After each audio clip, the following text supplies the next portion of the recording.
গল্পের নাম নুড়ি। লেখা প্রেমেন্দ্র মিত্র। ঘনাদার গল্প।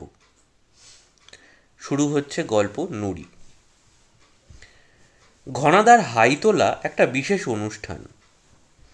গড়াদের ফাঁক থেকে পুঁচকে দুপে জানোয়ারগুলোর বেয়াদপি দেখে দেখে সিংহ মহাশয়ের যখন দিক ধরে যায়, তখন তার আলস্য ভাঙা দেখবার সৌভাগ্য যদি কারোর হয়ে থাকে, তাহলে সে ঘনাদার হাই তোলার কিঞ্চিত মর্ম বুঝতে পারবে। তেমনি বিরাট মুখ ব্যাদান, তেমনি দন্তরুচি কৌমুদীর শোভা, এবং তেমনি 3 বৎসর তৈলবিহীন গরুর চাকার আওয়াজের মতো সুদীর্ঘ একটানা একটি সুরলহরী। সিংহ মহাশয় তবু ঘনাদার মতো তুড়ি দিতে পারেন না। ঘনাদার হাই তোলা দেখে আমরা সত্যিই তাজ্জব হয়ে গেলাম। তাজ্জব হলাম তার হাই তোলার দৃশ্যে নয়, তিনি যে হাই তুললেন কি করে, শুধু এই কথা ভেবে। রাম, শিবু, আমি পরস্পর হতাশভাবে মুখ চাওয়াচাই করলাম। হায় হায়, সন্ধ্যার সমস্ত আয়োজনটাই মাটি। সকাল থেকে অবিশ্রান্তভাবে বৃষ্টি পড়ছে। কর্পোরেশনের কর্তব্যপরায়ণতার দৌলতে সে বৃষ্টির জলে সাধ্য কি যে সহজে রাস্তা থেকে বেরোয়। ট্রাম, বাস বন্ধ। কলকাতা প্রায় ভেনিস হয়ে উঠেছে বললেই হয়। এহেন সন্ধ্যাটা মেসে বসে জমাবার জন্য সন্ধ্যা থেকে ঘনাদাকে উস্কে দেবার কি চেষ্টাই না করা হয়েছে। কিন্তু এ বাদলায় ঘনাদা যেন বাসি মুড়ির মতো মিয়ে গেছেন। যে ঘনাদার কাছে তিল ফেলতে না ফেলতে তাল হয়ে ওঠে, জলের ছিটে পড়তে না পড়তে যিনি প্রলয় প্লাবনে আমাদের ভাসিয়ে দেন, সেই ঘনাদাকে আজ সন্ধ্যা থেকে একটু তাতিয়ে তুলতে পারা গেল না। অথচ কোনো অনুপানই বাদ পড়েনি। ঘনাদাকে ধার দিতে দিতে শিশিরের সিগারেটের কেস প্রায় খালি হয়ে এসেছে। শিবু ও রাম সেই যে নতুন মার্কিন সিগারেটের লাইটারটা তার হাতে দিয়েছে, তা প্রায় বাজেয়াপ্ত হবার সামিল জেনেও এখনও পর্যন্ত একবার ফেরত চায়নি। মেসের ম্যানেজার আমাদের শাসন ভুলে একবার 6 মাসের বাকি পাওনার কথা তোলেনি, এবং আমরা সবাই টমটম চালানো থেকে অ্যাটম বোম পর্যন্ত হেন প্রসঙ্গ নেই যা ঘনাদার সামনে টোপ গিলতে তুলে ধরিনি। কিন্তু আরামকে দাঁড়ায়, কমন রুমের একমাত্র আরামকে দাঁড়ায়, সেই যে ঘনাদা গা এলিয়ে দিয়েছেন, তারপর তাকে একটু সোজা করে বসাতেও পারিনি। মাছ ধরার প্রসঙ্গ দিয়ে শিবু অনুষ্ঠান শুরু করেছে। রাম তাতে ফোড়ন দিয়ে বলছে, বর্ষার দিনে মাছ নাকি টোপ খায় ভালো। কিন্তু মাছ টোপ খাক বা না খাক, আমাদের টোপ বৃথাই নষ্ট হয়েছে। এমনকি কত বড় এক মহাশের একবার তার ছিপে উঠেছিল, গৌরাঙ্গ সগর্বে তা দুহাত ছড়িয়ে দেখিয়ে দেখিয়ে দেবার পরেও ঘনাদা কোনো সাড়া শব্দ পাওয়া যায়নি। মহেশের থেকে ঘনাদা একেবারে দক্ষিণ মেরু সাগরে মহাতিমি শিকারের কথা তুলবেন, এই আশাই আমরা করেছিলাম। কিন্তু তার বদলে তিনি ক্লান্তভাবে শুধু একটু সিগারেটের ধোঁয়া ছেড়েছেন। মাঝ থেকে আমরা পাহাড়ে ওঠার কথা তুলেছি। হাতের কাছে এমন একটা হিমালয় থাকা সত্ত্বেও বাঙালি ছেলেদের কেন যে এই পাহাড়ে চড়ার এতটুকু উৎসাহ ও যোগ্যতা নেই, তা নিয়ে গৌরাঙ্গ দুঃখ প্রকাশ করেছে। আমরা আর চোখে চেয়ে দেখেছি ঘনাদা আরামকে দাঁড়ার হাতলের ওপর একটা পা তুলে দিয়ে একটু আয়েশ করে শুয়েছেন। পাহাড়ে চড়া থেকে বন্দুক ছোড়া, তা আবার ঘোড়ায় চড়ায় আমরা ঘুরে গেছি। ঘনাদা সিগারেটের শুকতান দিয়ে দুটি চোখ মুদ্রিত করেছেন। হতাশ হয়ে শেষ পর্যন্ত আমরা ওয়েট লিফটিং অর্থাৎ ওজন তোলার কথা পেরেছি। বিজ্ঞানের নজির তুলে শিবু বলেছে, পোকামাকড়রা যখন নিজেদের চেয়ে বহুগুণ ওজনের জিনিস তুলতে পারে, তখন মানুষই বা পারবে না কেন? প্রশ্নটা মাঠেই মারা গেছে। ঘনাদা হাই তুলেছেন এবং আমরা আশা ছেড়ে দিয়েছি। মরিয়া হয়েই রাম বোধহয় শেষ চেষ্টা করেছে। কলা কৌশল সব জলাঞ্জলি দিয়ে সোজাসুজি জিজ্ঞাসা করেছে, আচ্ছা ঘনাদা, আপনি কখনো ওয়েট লিফটিং করেননি? Weight lifting? ঘনাদা নেহাত আলস্যভাবে বলেছেন, না, ওয়েট লিফটিং করিনি, তবে একবার একটা পাথর তুলেছিলাম। আমরা উদগ্রীব হয়ে উঠে বসেছি। গৌরাঙ্গ সহৎসায় জিজ্ঞাসা করেছে, পাথর তুলেছেন? কত বড় ঘনাদা? আমাদের একবারে দমিয়ে ধরাশায়ী করে ঘনাদা বললেন, কত বড় আর, এই এতটুকু নুড়ি, 6 টাকখানেক ওজন হবে। আমাদের হতাশায় দীর্ঘ নিঃশ্বাস শেষ হওয়ার আগে ঘনাদা অত্যন্ত তাচ্ছিল্য বলে আবার বলেছেন, মিকিউ দ্বীপটা তাতেই তো ফেটে চৌচির হয়ে গেল। একটা দ্বীপ ফেটে চৌচির হয়ে গেল শুধু একটা নুড়ি তোলার জন্য? নিজেদের অজান্তেই প্রশ্ন করে ফেলেছি আর কি। ঘনাদা যেন অবজ্ঞা ভরে আমাদের দিকে তাকিয়ে বলেছেন, হ্যাঁ, তাতেই তো ফেটে চৌচির হয়ে সমুদ্রে ডুবে গেল। না, ঘনাদাকে আর উস্কানি দেবার দরকার হয়নি। তিনি নিজেই এবার শুরু করেছেন। নিউ হেব্রাইডিসের নাম শুনেছিস কখনো? আর শুনে থাকলেও আসলে কি বস্তু বোধহয় জানিস না। নিউ হেব্রাইডিস হলো নিউজিল্যান্ডের ঠিক উত্তরে, অস্ট্রেলিয়ার উত্তর পূর্ব কোণে কয়েকটি ছোট ছোট দ্বীপের জটলা। পৃথিবীর মাইল 50 ওপর থেকে দেখলে মনে হবে যেন সমুদ্রের ওপর কটা পাথরকুচি ফাঁক ফাঁক করে সাজিয়ে ইংরাজি ওয়াই অক্ষর লেখা। এই ওয়াইয়ের 3টে হাতা যেখানে এসে মিলেছে, সেখানকার এফাটা দ্বীপটাই হলো সমস্ত দ্বীপপুঞ্জের রাজধানী। এফাটায় 2টো বন্দর, ভিলা আর হাভানা। ভিলা বন্দরে সরকারি আস্তানা চন্দন কাঠের ব্যবসার জন্য তখন নিউ হেব্রাইডিসের একেবারে দক্ষিণের আনিওয়া নামে একটা দ্বীপে থাকি। সেখান থেকে সরকারি লাইসেন্স নেবার জন্য ভিলা বন্দরে কদিনের জন্য এসেছি। সরকারি দপ্তরখানা সব দেশেই সমান, 18 মাসে তাদের বছর।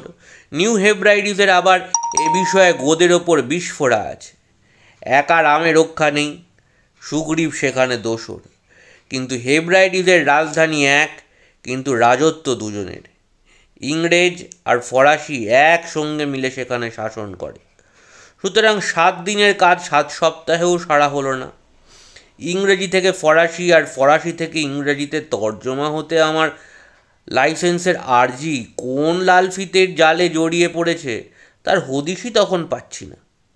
ঠিক এই সময় মসিয়ে পেত্রার সঙ্গে আমার হঠাৎ আলাপ হলো আশ্চর্যভাবে।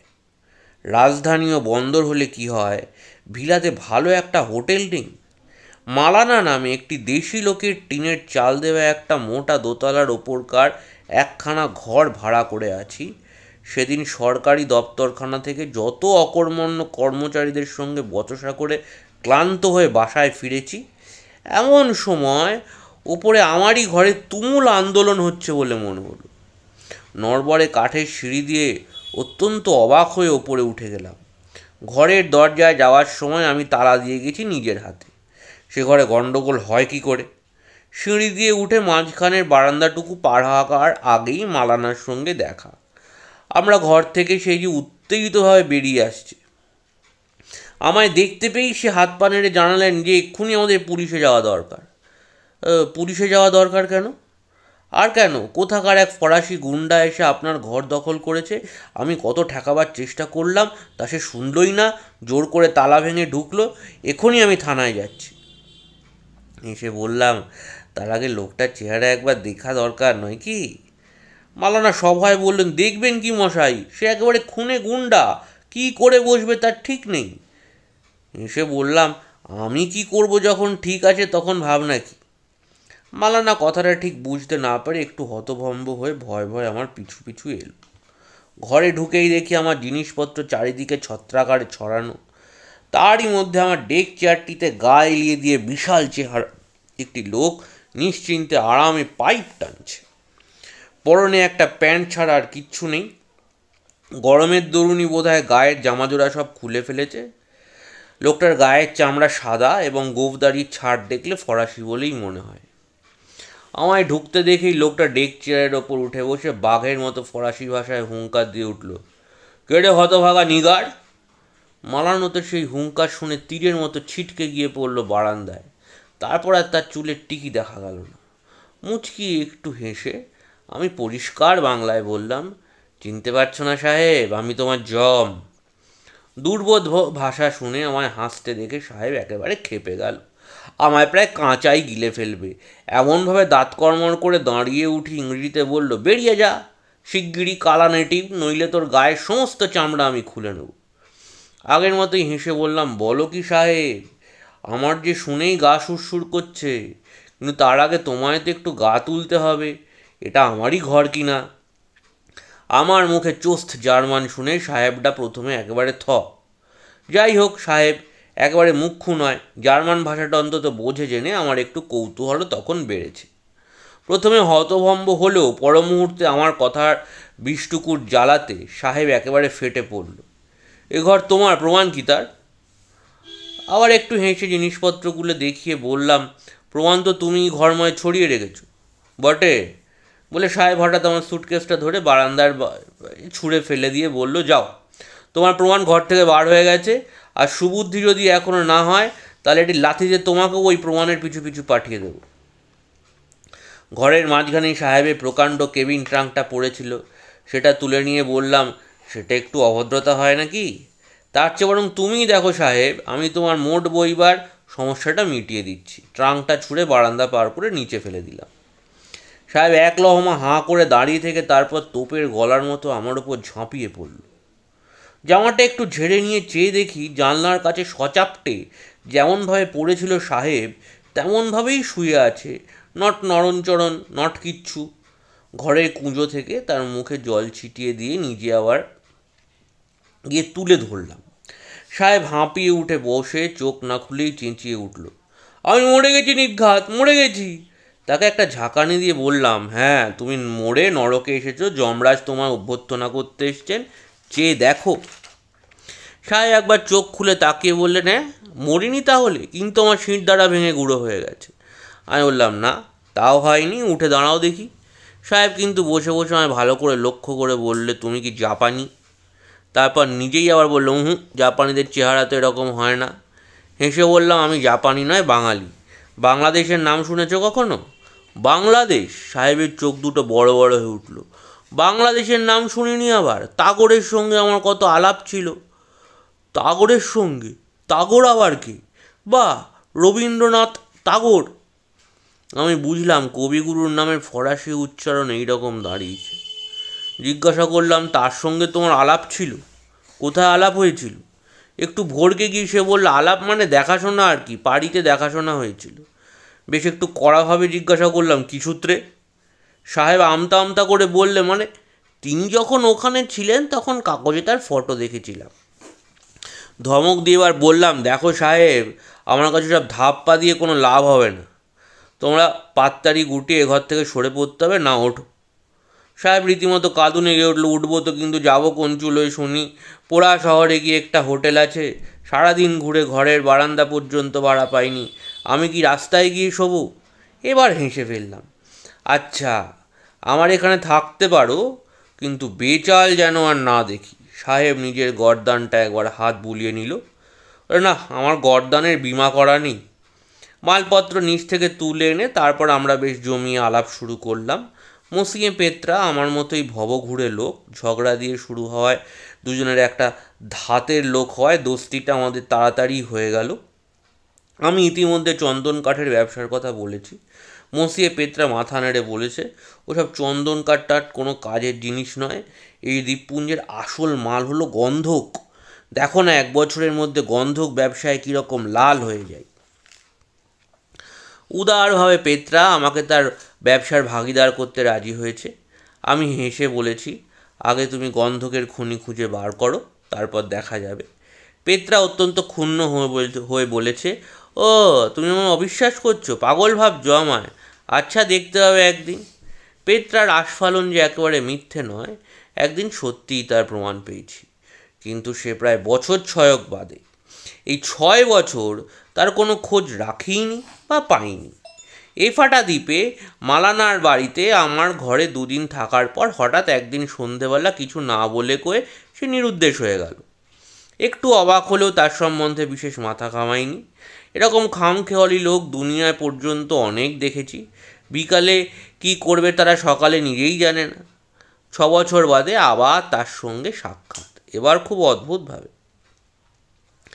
আনিওয়া দ্বীপে ফিরে এসে চন্দন কাঠের পেছনে তখনও লেগে আছি, কিন্তু ব্যবসা অত্যন্ত মন্দা। ফিজি দ্বীপের চন্দন কাঠ উজাড় করবার পর বেহিসাবি সওদাগরেরা এই দ্বীপে হানা দিয়ে অবাধে যথেচ্ছভাবে চন্দন গাছ কেটে একেবারে সাবার করে দিয়েছে বললেই হয়। ব্যবসা গুটিয়ে নিয়ে আবার কোথাও পাড়ি দেবো কিনা ভাবছি, এমন সময় অদ্ভুত একটা ব্যাপারে কৌতূহলী হয়ে উঠলাম। আনিওয়া দ্বীপের দক্ষিণ পূর্ব কোণে সমুদ্রের ধারে একটি ছোট গাঁয়ের সর্দারের বাড়িতে তখন আমি থাকি। কিছুদিন ধরেই গাঁয়ের লোকেদের ভেতর একটা চাঞ্চল্য উত্তেজনা লক্ষ্য করছিলাম। সেদিন তার কারণটা জেনে অবাক হয়ে গেলাম। আমাদের গাঁ থেকে মাইল 10 দূরে সমুদ্রের ওপর আর একটা ছোট দ্বীপ দেখা যায়। দ্বীপ না বলে তাকে সমুদ্রের ভেতর থেকে ওঠা একটা পাহাড়ই বলা উচিত। যেদিকে যাও সমুদ্রের ওপর থেকে প্রায় খাড়া পাহাড়ের দেওয়াল প্রায় 2000 ফুট উঠে গেছে। এই দ্বীপটাকে এই অঞ্চলের লোকে অপদেবতার বাস বলেই জানে। জনি মনুষ্য সেখানে থাকে না, শুধু ঝাঁকে ঝাঁকে সামুদ্রিক পাখি সন্ধ্যার পর সেই পাহাড়ের নিচের দিকের খাঁজে ও পাথুরে তাকে রাত্রিবাস করতে নামে। দুঃসাহসী 2-4 দেশি লোক তাদের ভাড়া ঝোলানো কাটামারার নৌকোয় দিনের বেলায় সেখানে যায় সেই পাখিদের আবর্জনার সার হিসেবে অত্যন্ত দামি গুয়ানো সংগ্রহ করতে। কিন্তু মরে গেলেও সেখানে রাত কাটায় না। এমনকি দিনের বেলাতেও পাহাড়ের ওপর কী আসে তারা কোনোদিন সাহস করে চড়ে দেখেনি। এই ভুতুড়ে পাহাড়ে কিছুদিন থেকে অপদেবতার উৎপাত নাকি আরও বেড়ে গেছে। গুয়ানো কুড়োতে গিয়ে এক দলের 6 জন নাকি আশ্চর্যভাবে মারা গেছে। ওপর থেকে প্রকাণ্ড এক পাথর ঠিক তাদেরই লক্ষ্য করে কে গড়িয়ে দিয়েছিল।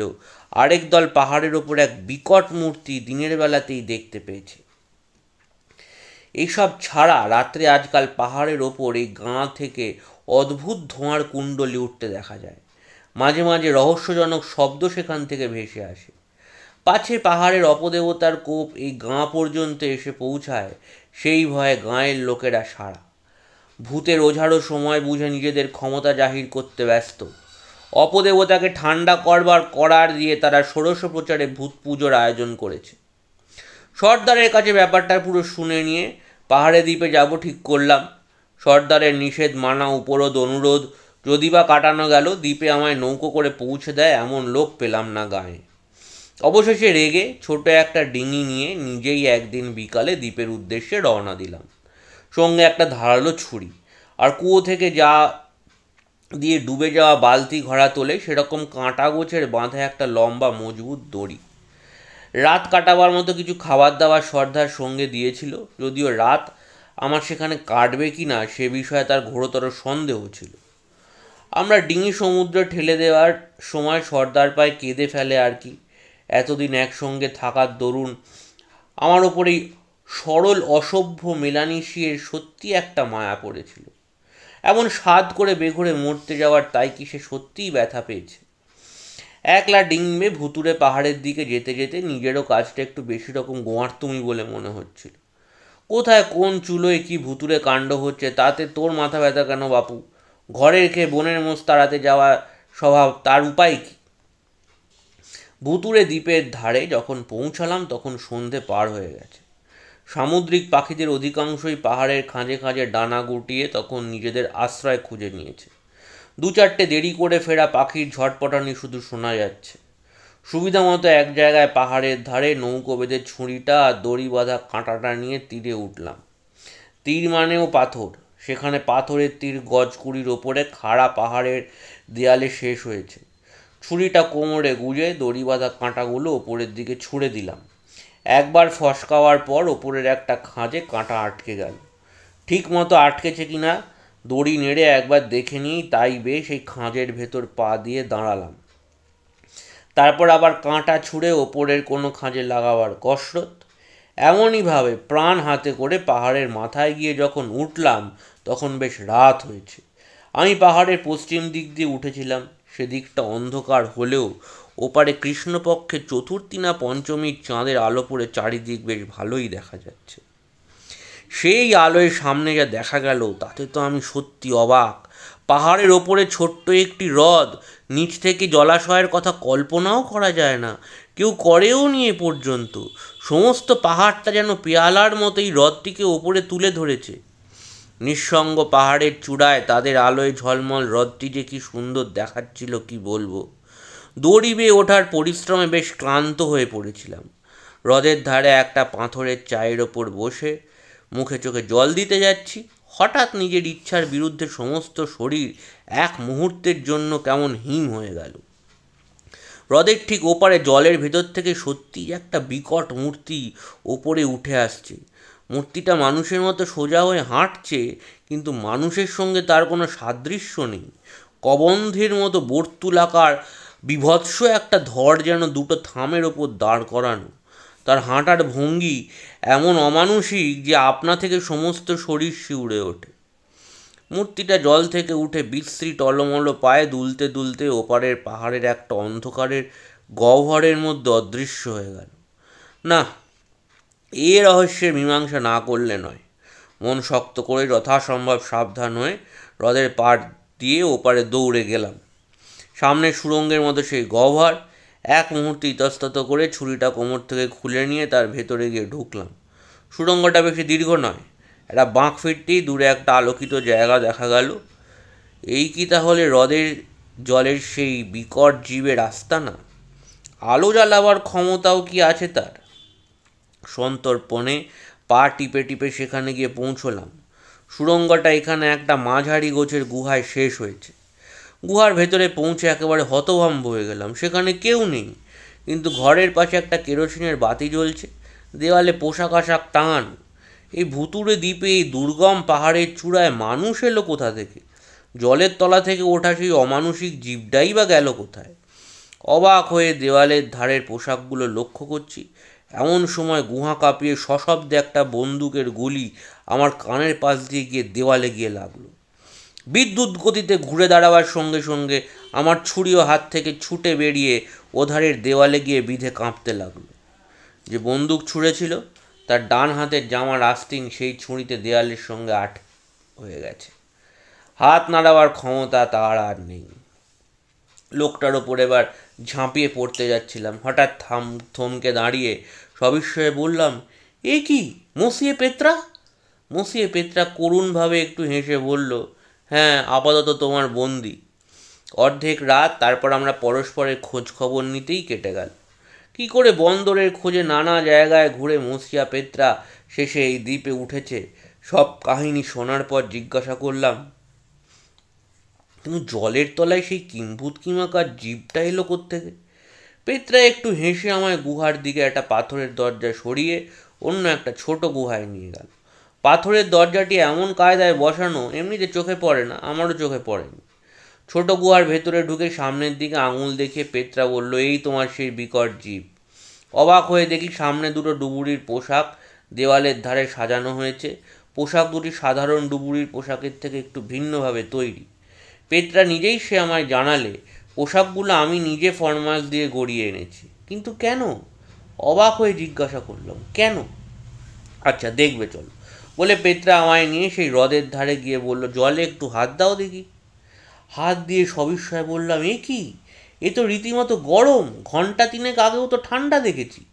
পেত্রা থেমে বললে, এইটাই হ্রদের রহস্য, এবং তার কিনারা করার জন্যই এই ডুবুরির পোশাক। হ্রদ থেকে হঠাৎ এত গরম হয়ে ওঠে যে ওপরে ঝঞ্ঝার কুণ্ডলি উঠতে থাকে। এদেশের লোকেরা তাই ভাবে এখানে অপদেবতা আছে।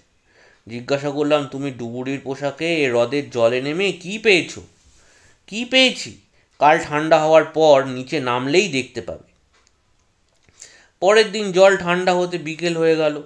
ডুবুরির পোশাক পরে আমরা দুজনে তখন হ্রদের নিচে নামলাম। পাহাড়ের ওপর হলেও হ্রদটা খুব কম গভীর নয়, কিন্তু জল এমন পরিষ্কার যে দেখতে কিছু কষ্ট হয় না। জলের তলায় পরস্পরের সঙ্গে কথা বলার জন্য আমরা একটা স্পিকিং টিউব, অর্থাৎ কথা কইবার রবারের নলের ব্যবস্থা করে গেছিলাম। হ্রদের তলায় এক জায়গায় এসে পেত্রা বললে, নিচের দিকে চেয়ে কিছু দেখতে পাচ্ছ? বললাম, দেখতে পাচ্ছি তো, নীলচে একরকম পাথর। নীলচে পাথর নয়, পৃথিবীর সবচেয়ে দামি রত্ন হিরে যার মধ্যে পাওয়া যায় সেই পাথর। হিরে? উত্তেজিতভাবে নিজের দিকে চেয়ে দেখতে চমকে উঠলাম। নীলচে পাথরের গায়ে সত্যিই নানা জায়গায় আরেক জাতের পাথর এই জলের তলাতেও জল করছে। হিরে, চারিদিকে এত হিরে! এই হ্রদের মধ্যে 7টা সাম্রাজ্যের ঐশ্বর্য তাহলে লুকানো রয়েছে। মনের ওপর যেন রাশ রুখল না। ওরই ভেতর প্রকাণ্ড একটা জলে পাথর দেখতে পেয়ে সেটা নেওয়ার জন্য পাগল হয়ে উঠলাম। বাটালি গোছের একটা যন্ত্র পেত্রা সঙ্গে এনেছিল, সেটা দিয়ে ঠুকে ঠুকে ধারের পাথর আলগা করে সেটা যখন তুললাম তখন অবাক হয়ে দেখি তার নলের মতো গর্ত বেরিয়ে পড়েছে এবং তার ভেতর দিয়ে হু হু করে জল গলে যাচ্ছে। এই সামান্য ব্যাপারে পেটটা কিন্তু হঠাৎ ক্ষেপে গেল। আমার আরও কয়েকটা হিরে সংগ্রহ করার ছিল, কিন্তু সে একেবারে পাগলের মতো টানতে টানতে আমাকে ওপরে নিয়ে তুলল। শুধু তাই নয়, ডুবুরির পোশাক প্রায় ছেড়ে ফেলেই আমাকে কোনো কথা বলার অবসর না দিয়ে টেনে নিয়ে গেল পাহাড়ের এক প্রান্তে। সেখান থেকে দড়ির একটা সিঁড়ি জলের ধার পর্যন্ত টাঙানো এবং জলের ধারে পাহাড়ের একটা খাঁজের আড়ালে একটা ছোট্ট মোটর লঞ্চ দেখলাম লুকোনো রয়েছে। দড়ির সিঁড়ি দিয়ে মোটর বোটে নেমে সেটা চালিয়ে মাইল দশেক দ্বীপটি থেকে দূরে যাওয়ার আগে মুখে ফেনা উঠিয়ে পেটটার কাছ থেকে একটা কথা বার করতে পারলাম না। অবশেষে অত্যন্ত রেগে বললাম, আমার কথার জবাব যদি না দাও তাহলে তোমায় বোট থেকে সমুদ্রে ফেলে দেবো, বুঝেছো? বলো, এরকমভাবে হঠাৎ পাগলামির মতো পালিয়ে আসার কারণ কি? মানে এক্ষুনি বুঝতে পারবে। কানে আঙুল দিয়ে শক্ত হয়ে বোটের রেলিং ধরে বসে দেখি। তারপর কথা শুনতে পেলাম না। আমি দ্বীপটির দিকে মুখ ফিরিয়েছিলাম। হঠাৎ আকাশ ফাটানো শব্দে সেই বিরাট পাহাড়ের দ্বীপটি তুবড়ির খোলের মতো চৌচির হয়ে ফেটে গিয়ে সমুদ্রের জলে ডুবে গেল। প্রলয়ের মতো যে ঝড় তারপর উঠল, আর সেই প্রচণ্ড ঢেউ এসে দৈত্যের মতো কিছুক্ষণ আমাদের বোট নিয়ে লোফালুফি শুরু করলে। তাদের হাত থেকে বেঁচে নিরাপদ জায়গায় পৌঁছতে বেশ কিছুক্ষণ কেটে গেল। এইবার পেত্রাকে জিজ্ঞাসা করলাম, ব্যাপার কি বলো তো পেত্রা? ব্যাপার আর কি, তোমার এই হিরে তোলা, ওই 6 টাকা একটা নুড়ি তোলাতেই এত বড় একটা দ্বীপ ফেটে চৌচির হয়ে গেল? তা যাবে না? পেত্রা বুঝিয়ে দিল, দ্বীপটা আসলে একটা আগ্নেয়গিরি ছাড়া কিছু নয়। ওপরে যে হ্রদটা দেখছো, এককালে ছিল আগুন বেরোবার মুখ।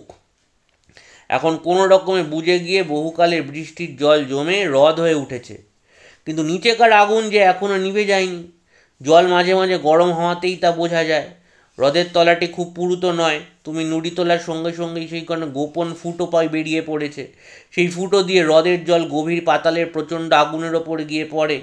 সেই জলে তার বাষ্প হয়ে উঠতে কতক্ষণ। ওপরে তো সরু একটা ফুটো, বেরুবার পথ না পেয়ে সেই বাষ্প তার ক্রমশ প্রচণ্ড বেগ পেতে পেতে গোটা পাহাড়টা ফাটিয়ে বেরিয়ে গেছে।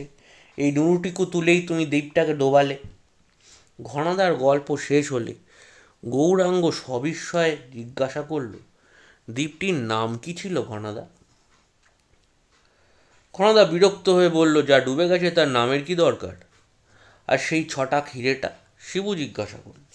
সেটা নিশ্চয়ই হাতছাড়া করনি। ঘনাদা হঠাৎ কেমন অন্যমনস্ক হয়ে গেল।